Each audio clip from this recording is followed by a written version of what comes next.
tuzeeyo mu byaddala. Bino ebyabadde batemuwaddemu wano tebiriiwo, temubikomyawo. Kaakati tuzeeyo mu byaddala. Milton Obote, when Milton Obote landed in Gushen, he gave a speech. And the first thing he said is that I have come back and I am going to resume where I ended. Yagamba bana yekomyewo okuva mu exile. Naye ngenda kutandikira wala kulaki? Nakoma. Naffe nno basebo ne bannyabo. Tutandikidde we twakoma luli mu people power nga bannaffe tebanakuyiwa revolution. Wano we twali, this is where we were. Why? In people power, we wanted to bring together all change-seeking forces together. Because, as you all know, there is no single individual, there is no single political party that can do the job that has got to be done. Bobby Wine alone cannot do this. Besigye alone cannot do this. Mpuga alone cannot do this. Mukabu alone cannot do this. Basaliwa alone cannot do this. But the collective effort of all those individuals can deliver. Wala batalo that Nup alone is sobola omulimu guno tesobola. FDC twajua. Netulaga weyakoma. Tumanyi amaanyi ga SDP, tumanyi amaanyi ga DP Block, tumanyi amaanyi ga Jema, tumanyi amaanyi ga CP. Abo nga basekinomu tebalina busobozi. Wabula amaanyi ago bugagata. Amaanyi ago bugagata gayinza okuteekawo enkyukakyuka. Ekyo tetwaliko mu people power. Balinaffe ne badira amaanyi ga Jema, amaanyi ga Ant, amaanyi g'ebibiina ebirala, amaanyi ga DP ne bagafuulamu ekibiina ekyabwe kuba. N'olwekyo ffe awo we twakoma ne tugamba essuula tugikomezaawo. Kakati tutandise essuula ki empya. Tuzeeyo wali we twakoma ku people power. Honorable has told you that this work, this document has been a collective job of the NEED party, NEED organization. Ekulembera Mami Kabuleta era bagambye wakitema na bakulabe kukwano. This document has been a product of our colleagues in Jema Justice Forum. This paper and this position is an effort of the Conservative Party. And again, this effort has got a lot of contribution of the DP Block. Nolwekyo abantu abo ebibiina ebyo ebyenjawulo ebiri ebyegatiddemu the Holy Alliance mubakubireko mu bugalo. And of course the mighty Uganda People's Congress, which is everywhere. Twali tulowooza in the last election that we would engage in a final push against the establishment, against Mr. Museveni. Twateekamu obukodyo bungi, twateekamu amaanyi mangi. And things went that way, as you all know. Kakati tuzeeyo waawe twakoma. We twakoma nga tugamba nti tuleete sokala tugatta amaanyi ekyokubiri tugatte obwongo. Now let me tell you this also. The power of ideas. Ebisinga okulemesa struggle are ideas. Buli bw'oba n'omukulembeze nga talina ideas aba akolona ebiseera. And you don't need to be in a very big party, in a very big organization to have ideas. Ideas come from actually even the periphery. They are mainstreamed and they become dominant ideas. I will give you a very simple example. In 1980, No one would ever think that a little man called Museveni would finally surmount Milton Obote and Paulo Samogere. Paulo Samogere was too high. Milton Obote were too high. And there was a small man called Museveni. By 1980, after the elections, Mr. Chiwaka will tell you here, after the elections, no one would even look at Museveni's ideas. Because the dominant forces then were UPC, DP, Paulo Samogere, and Milton Obote. But I can tell you, within 5 years, that little man had overrun both men, and he was the president of Uganda. The ideas, the timing, and the plan. In politics, you need the ideas, you need a plan, and you can surmount any force. You can surmount any force. Kakati, njagala kubawo ninga mwena njagala kubalagula nti we are going to overrun everybody. We are going to overrun all these forces. Atolede mutulezeko mwenyini mulaba kyemutandisa okukola. You are from every part of Uganda. We have got people from Lamu, we have got people from Western Uganda, Eastern Uganda, Buganda. You're all here in a very short period of time. You are reorganizing. Give it just 2 months. Give it the next 2 months, you'll be able to overrun everybody. Pretending. You'll be able to overrun all the pretenders in this country. Now, I want to present, I've been asked to present the proposed National Transition, Reform and Reconciliation Agenda. And this proposal is intended to form basis for a mutual and national discussion, debate, dialogue on the future of Uganda. Ekitukunganyiza wano, Uganda eyencha egenda kubeera etya. Era bino ebirowoozo tubitadde ku mmeeza nga tusaba bannaffe baba nga balina kubanga basinga tebalina. Baba nabo nga balina nabo baleete ebyabwe. Tubigatte tulabe bwe twala Uganda ey'omaaso empya. Ekyokubiri, and this is very critical. These ideas may not be able to work now. Some people may fight them. Some people may antagonize this agenda. But whether we implement it now or not, this is going to be the blueprint of a Uganda after Yoweri Kaguta Museveni. No doubt about it. And unfortunately, this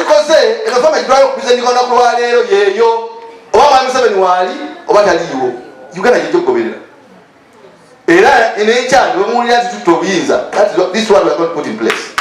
This is what we are going to put in place. This is what Uganda needs. Whether the sitting government accepts it or not, whether our colleagues in opposition accept it or not, this is what we think Uganda needs now. Now, after 38 years in power, this is very important, under one political party, the country is grappling with challenges on several fronts, which can only be cured by 3 things: transition, reform, and reconciliation. Ebintu bisatu eggwanga gye byetaaga kati. Tuba tutya mu nkola ya NRA, mu nkola ya Mwami Museveni. That's the transition. Tutereza tutya enkola y'emirimu gya gavumenti. Ekyokusatu, tuddamu tutya okutabagana nga bannayuganda. 3 things that the country needs now. Now, the policy and structural mistakes committed in a period of 38 years can only be cured by reform. Tulina okutereeza, tewakyali nsonga ndala yonna ebibaddewo emyaka 38, olina okubitereeza ng'okyusiza mu nkola ya gavumenti. Tewali kirala, tewali ddagala ddala. There is no other medicine. We all know of the brutal military violence, repression, excessive violations, transgressions, and abuse of people's human rights, absence of the rule of law, constitutionalism, instability in the state, which has underpinned Uganda's governance and has left disruption in the country's socio-economic, political fabric, massive loss of life and property, physical scars and heavy hearts that can only only be mitigated by a process of national dialogue and reconciliation. Abantu banyigiriziddwa, abantu batwaliddwako ebyabwe, ebyenfuna kati bitunyigiriza. Abantu bonna Uganda battibwa abantu, ente zaaliibwa, ebintu bingi ebikoleddwa, abantu bayokeze, abantu banyigiriziddwa, abakwatibwa, bagibwamu enjala, ne babatokyalinga, ne babayira. Ebintu bino byonna kati essaawa etuuse tubyogereko, ate tuteekewo enteekateeka eyinza okusonyiwagana, okutabagana n'okulaba kutya abantu abo bwe basasulirwa, abakoleddwako ebikolobero, kubanga tetujja kubeera mu mbeera eno forever. Now the question of peaceful and democratic transfer of power from one leader to another, which has eluded the country since independence, can only be resolved by implementing a process of re-democratization from the current quasi-military rule. Uganda tetusalako kukulembeza mirembe okuba ku independent. Abakulembeze batukana kuyiwa ki? Tetubangako na mukisa nti president omu akwasiza president omulala mu mirembe. Abantu balwanya state house, ogenda mu state house ondakusobola kuwugira mu bidiba bya musaayi, onakulinya ku buwanga bw'abantu, nosobola okutuula mu ntebe nene. Ekyo tugamba kirina okukoma, era tugamba ekitukobe ku president Museveni. Obukulembeze obulala twagala buyira musaayi, twagala tuyingire state house, tuyiye musaayi gw'Abannayuganda, because in any case never tuyiwa musaayi era tubamusenga kuddemu nkakuseki ngazeemu. Mweruwero twayiwa omusaayi gw'abantu 50,000. Naye abaate tetuzzeemu, twalowooza nti bw'oyiwa omusaayi we kuteruweero ate kyogenda okuteekawo ne Uganda kigenda kuba matabuta. Naye weewuunye abantu ne batokomoka 5,000, naye ate ne tuddamu era ebintu nyininyini Obote byakola. N'olwekyo tetwagala kuddamu kuyiwa omusaayi nga tukyusa bukulembeze, twagala kuteekawo enkola egenda okutwala mu state house mu mirembe, naye nga ate mu taddewo principles egenda okugoberera. Ensonga nyingi nnyo. Uganda's election record needs to be addressed. No elections were held between 1962 and 1980. And the contested elections of 1980 sparked a war that eventually brought the current regime into power. No election was held that are far removed from being free and fair and credible. Uganda yamala emyaka 10 wakati wa independence, because Obote bwe yamala okuwangula mu 1962 teyaddamu kuteekawo kalulu paka Idi Amin bwe yamuggyako mu 1972. Idi Amin okuva mu 1972 paka mu 1980 emyaka 8 tewaliwo kalulu. Akalulu ne kajja mu 8 tekaddamu, okuva mu 8 tekaddamu paka 96 emyaka 16 gaba tebalonda. Mwamusamu bw'awamba mu 1986 yafuga emyaka 10 alaali kali wali amukola ku mukono. Akali akalulu n'akateekawo mu 1996. Naye yateekawo akalulu, n'akalulu ako tosobola gamba kabadde ka mazima na bwenkanya.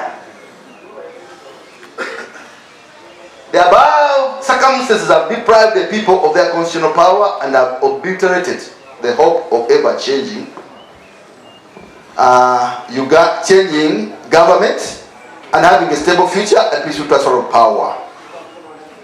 The country has already seen early warning indicators of a political implosion which could come at a cost in the event of an all-out confrontation between the Kampala regime and opposition forces, which situation presents real hazards. The crises that struck Libya, Egypt, Sudan, and most recently Kenya first showed the same signs in the horizon as we see in Uganda today. Emitawana jagwe Libya, Libya, Egypt, embeera tebadde yabyanfuna. Era tugamba nti buli wota tereeza bya bukulembeze n'ebyenfuna ne biba birungi era ofuna akatabanguko. Now, whereas we should remain optimistic about the future, it is prudent to wake up to the realities of today, which if not addressed could lead to where we don't want to be.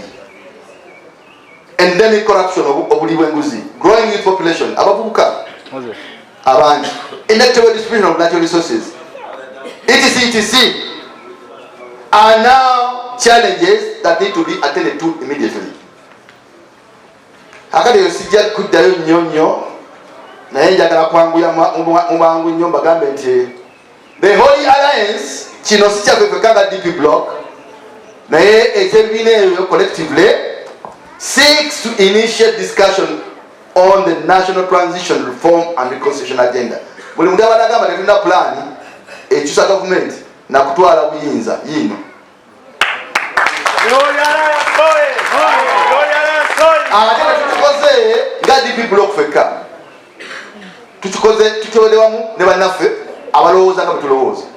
Ate era tutandise okuperereza ne bannaffe abalala bonna all the other organizations to come in and see how we can have collective strength to have a push, final push.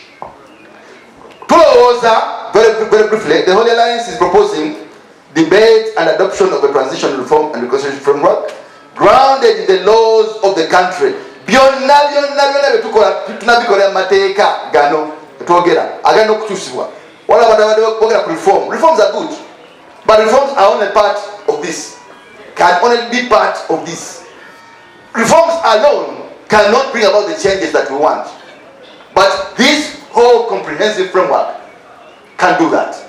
Kakati amateeka gano getwagala Parliament ya Uganda yise babe mukwemamaaza. Wabali okwemamaaza katogera maaso. Ate tulete kala kateeka nalebejjo badibendinga UCDA. That's not what we want now. Twagala batunulire amateeka gano. Esooka the National Transition and Reconciliation Act.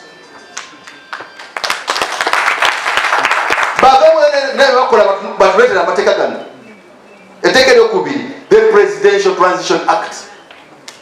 Etteeka eritulaga Museveni tumuyamba tutya okuva mu buyinza ne tuteekawo president omulala. Step by step.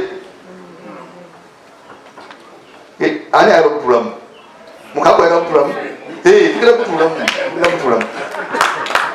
Ekyokusatu etteeka eritwagala mu Parliament. These people are just wasting time by the way. Nga bwe bagamba omuntu guli. I don't know whether those people know what to do. The Presidential Privileges and Immunities Act.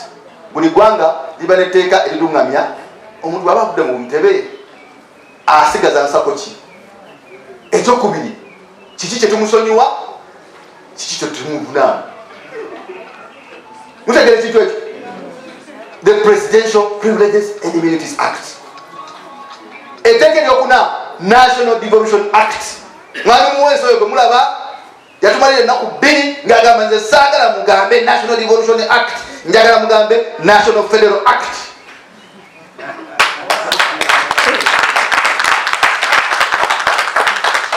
Naye tebyawukana. Eyo kitegeeza ebitundu bya Uganda ebyenjawulo bigenda kugabana bitya obuyinza. Keeke y'eggwanga n'obuvunaanyizibwa tugenda bugabana tutya. That is the law. Naye owalaba bali mu Parliament batutawaanya boogera ebintu ebitaliyo. Now, the last act gye twagala Parliament eyise mangu nnyo nga tetunagenda mu kiseera kyonna bagiyita the Proportional Representation National Electoral Systems Act.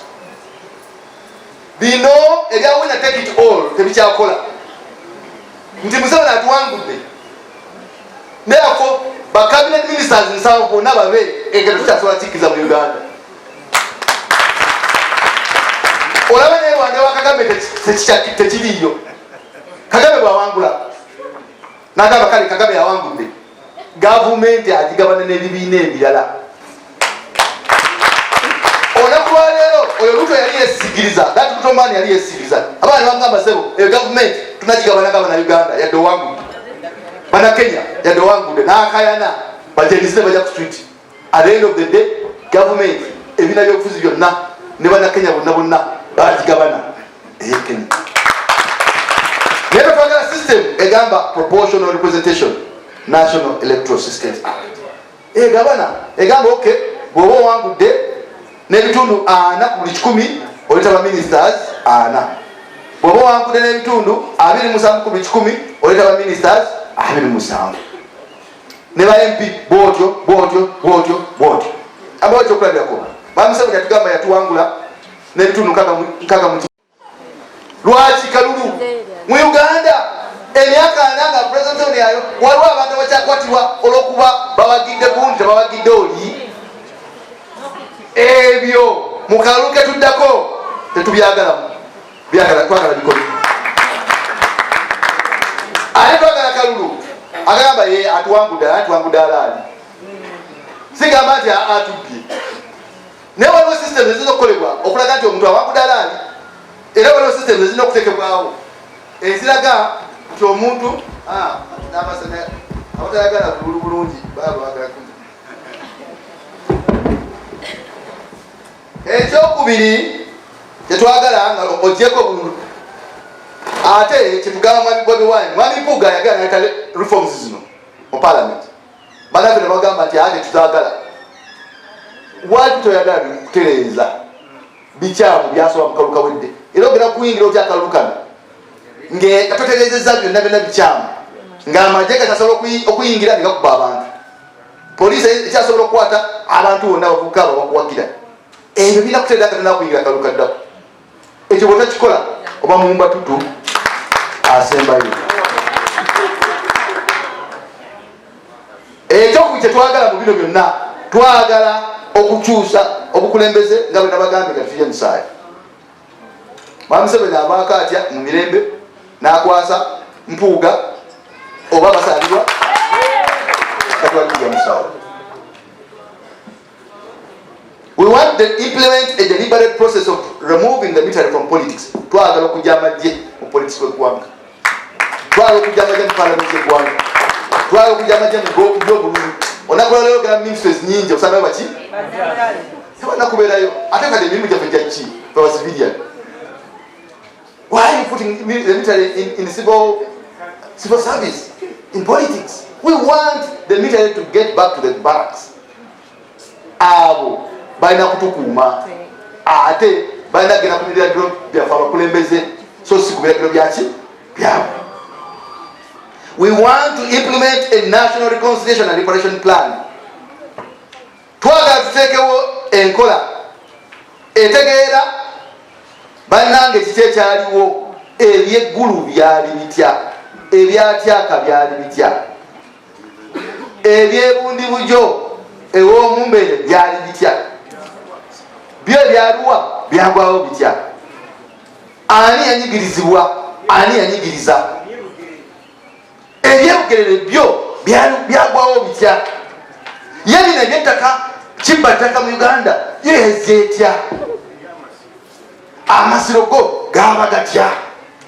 Omanyi waliwo ebintu ebingi ebyapendeza mu ggwanga netubiteemendako butemezi ki kale tubimanyi, naye twagala tutegere byali bitya. Kakati ani yakola, ani yali omukyamu, ani yali omutuufu, ani yanyigirizibwa?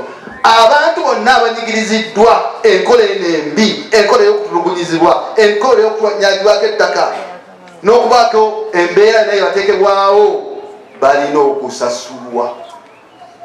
They must be compensated. That's what happens in other jurisdictions. That's what happens elsewhere. Now, we need to guarantee peace, stability, progress, and etc. This is a very big document. I don't want to detain you here a lot. So, we talk about transition mode. Transition mode is twetaaga. Esawa etuse bannayuganda bonna batandika okwogeraganya. Waba abantu abalungi abali mu NRM sayidi eri, abantu abo tetutte mukisa nabuvunaanyizibwa bafuna. Era bujjo tubagamba opposition neweegatta yonna naye bange eyogeza ddoboozi limu, era mu mbeera mwe tuli tetusobola kuwangula. Olina okutemayo okutundutundu eri n'okugatta eno ewaffe ekatwanzi. Naye bonna tubagamba ebintu tebategeera. Mwami Mbabazi bwe yavaayo twasanyuka nnyo, netulowooza nti agenda kujja n'okutundutundu okwo getubadde tukola ki tekyasoboka. Tuzeeyo pulaani egamba nti kiri olina okitemamu, olina okugatta bano nakiri n'okukitema n'olwokutwala obuyinza. That is the transition mode that we want. Yeyo engeri gyetwagala okuteekawo enteekateeka eno. Kakati basebo ne banyabo twetaaga period gyetuyise transition period gyetugamba tuteeketeeke eggwanga lyaffe ery'emaaso okumala emyaka 3 nga period emanyiddwa nti eyo period yakuteekateeka ggwanga lya maaso. Sigenda mu kalulu netukavaamu netudda mu kalulu akalala nga tuzimbira ku nsobi tuzimbira ku ki nsobi. So we are proposing a period of 3 years nga tuli mu kutereeza amateeka, tuli mu kutereeza byonna ebijjabadde bijja bisoba, olwo tulyoke tufune gavumenti empya etali eno. Mu period eyo, in that period we think that these are the things which must happen. First, we must form a broad-based national transition government. Number 2, we must implement key constitutional, electoral and administrative reforms. Onakulwa leero buli gwogamba tutereeze teri budde parliament enda budde, no, twewa obudde kubanga tuzimbira ku nsobi, twewa obudde tutunule constitution tugitereeze, tutunule amateeka g'ebyokulonda tugatereeze, tutunuulire n'enkola y'emirimu gya gavumenti tubitereeze nga tetunaba kigenda mukalukala. We must hold the presidential, parliamentary and local government elections. Eyo period bweneggwako kalulu, tugende mu kalulu akatuufu akalaali akaliyo, si bino bye tugendamu kati ebyokubba, ebyamagye, ebyemiggo, because bye tugendamu kati twagala akalulu akatuufu. Kubanga Kenya walaba bagenda mu kalulu Odinga nani ne Ruto nagamba Ruto awangudde, Odinga nashakinga hand nagamba kale ompambi.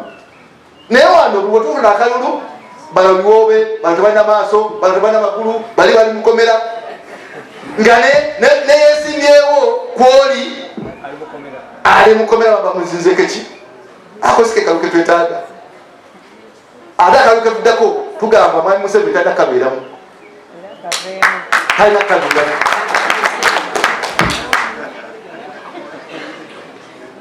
Finally, we are looking at transfer of power to a newly elected government. Mwami Museveni zikatabeera mu kalulu kano ogenda kuba sure nti gavumenti egenda kukyuka mirembe, naye wanakabeera mu gavumenti esobola kukola ki ekyo teza mukimanyi. Eno yo formula emugjawo amateeka ge twogedde gonna. Akati tutandika naki nga maliriza because bingi nnyo. Tutandika naki? Tutandika n'ekintu kye tuyise twagala okuteekawo olukiiko nga luno olw'ebibiina byonna ne bannayuganda bonna abaagala enkyukakyuka, nga tetugambye nti gweoli wa Nuupu, gweoli wa UPC, gweoli wa no, bonna mujje tutuule wamu tutandike okubaganya ebirowoozo ku Uganda. Era mu lukiiko olwo mwe mujja okuva enkola gye tugenda okugoberera mu ggwanga lyaffe, enkola gye tugenda okugoberera mu ggwanga lyaffe okutuuka kalulu akaddako. Tetufaayo ne Museveni ne banajja mu lukiiko olwo, tetufaayo kubanga era tugenda kususa gavumenti nga tataddeko kyenkumu. Tetufaayo ne bajja era tetufaayo naye ne bajja mu lukiiko olwagamba banange mumpe emyaka 2 tutereeze ndyoke mbaviire. Tetufaayo era eyo proposal tukitaddewo sebo naawe wawayala okujja mu lukiiko ikola ki jangu as long as tugamba tukwongereyo gumu oba 2 osibeko ebibyo tufune gavumenti ne president ki omulala.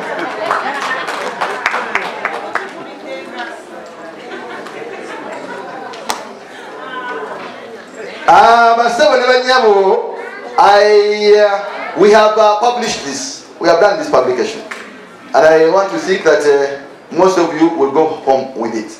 It contains most of these proposals.